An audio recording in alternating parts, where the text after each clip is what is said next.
علیکم، کیا حال ہے جی؟ آپ سب ٹھیک ہیں؟ کوئی جواب بھی کبھی دے دیا کریں۔ یہ کہ آپ سب جب بتاتے ہیں تو بڑا دل خوش ہوتا ہے۔ جانے تو میری بڑی رہنمائی کر رہی ہیں، بہت تسلیاں حوصلے دے رہی ہیں، لیکن مہربانی سے پڑھتی جا رہی ہوں۔ اللہ تعالیٰ قبول کرے۔ نیت تو یہی تھی کہ بھئی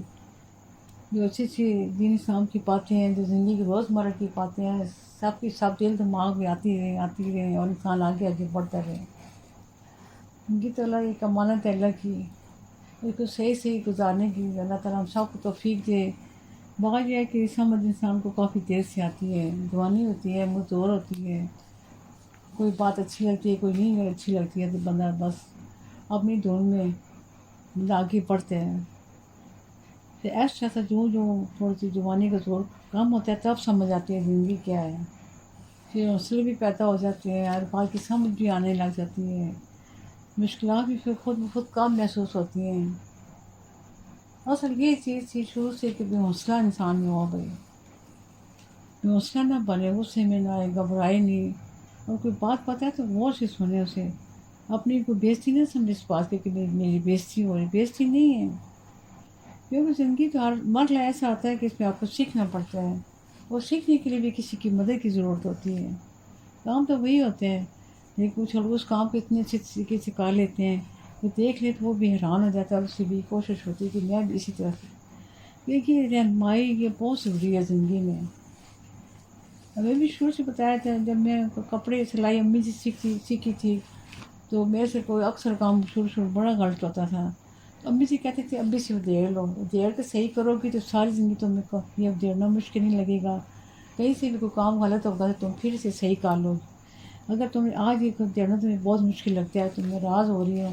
تو جب بڑی ہوگی تو میں زندگی کا پھر کوئی طریقے سے کے نہیں آئیں گے، زندگی بھی صحیح سیکھنے کے لیے مشکلات ہوتی ہیں۔ اور ایک بار تو میں نے پانچا کتنا پیارا ڈیزائن کہیں سے بھی آ گیا بنایا ہے، ہاتھ کی مشین ہوتی سلائی کی، آپ تو ہو گئی ہیں لگ گیا، پاور لگ جاتی ہے تو ہو جاتی ہے، تو میں 2 دن لگا کے ایک پانچا بنایا، اور جب پانچا تیار ہو گیا دیکھا تو پانچا جو تھا وہ میں نے شلوار کے آسن کی طرف بنا دیا تھا، تو بس سر پکڑ کے بیٹھ گئے۔ امی جی کے پاس تھی، یہی امی جی کا مشورہ تھا، اگر ٹھیک کرنا تو اس کو دینا پڑے گا، نہیں تو پھر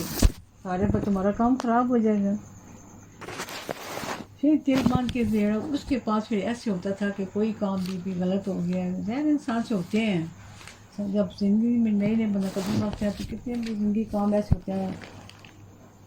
مثال تو گھر کے جو کام ہوتے ہیں نا، بھی کھانا بنانے میں، سبزی کاٹنے ہر چیز میں،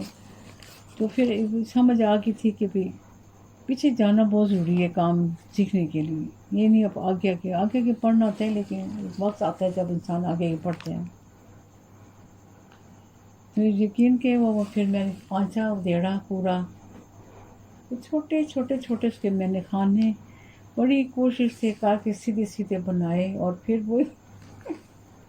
اس کے بعد پھر مجھے آگے سے بات بالکل نہیں یاد ہے، کیونکہ بہت پرانی بات ہے، یہ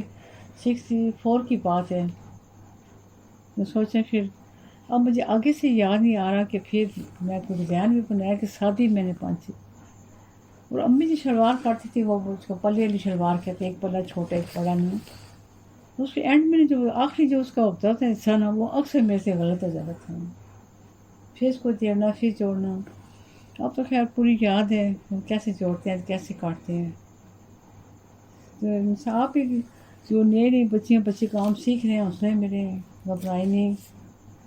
ہم کہتے ہیں بس ہمیں پیچھے نہ جانا پڑے، زندگی میں آگے جانے کے لیے پیچھے بار بار جانا پڑتا ہے۔ پھر تھوڑا سا پڑھ لیں اسلام کی باتیں، اپنے دین کی باتیں، اللہ رسول کی باتیں ہیں۔ یہ مولانا حافظ محمد زکریا سہارنپوری بہت پیارا لکھتے ہیں، بڑا زبردست لکھتے ہیں۔ اللہ پاک کے کلام اور اس کے سچے رسول سید البشر حضرت مصطفیٰ صلی اللہ علیہ وسلم کے ارشادات کے مطابق خرچ کرنے کی ترغیب اور اس کی فضائل کثرت سے وارد ہیں۔ ان کو دیکھنے سے معلوم ہوتا ہے کہ پیسہ پاس رکھنے کی چیز ہے ہی نہیں، یہ پیسہ ہی اس لیے ہوا ہے کہ اس کو اللہ کے راستے میں خرچ کیا جائے۔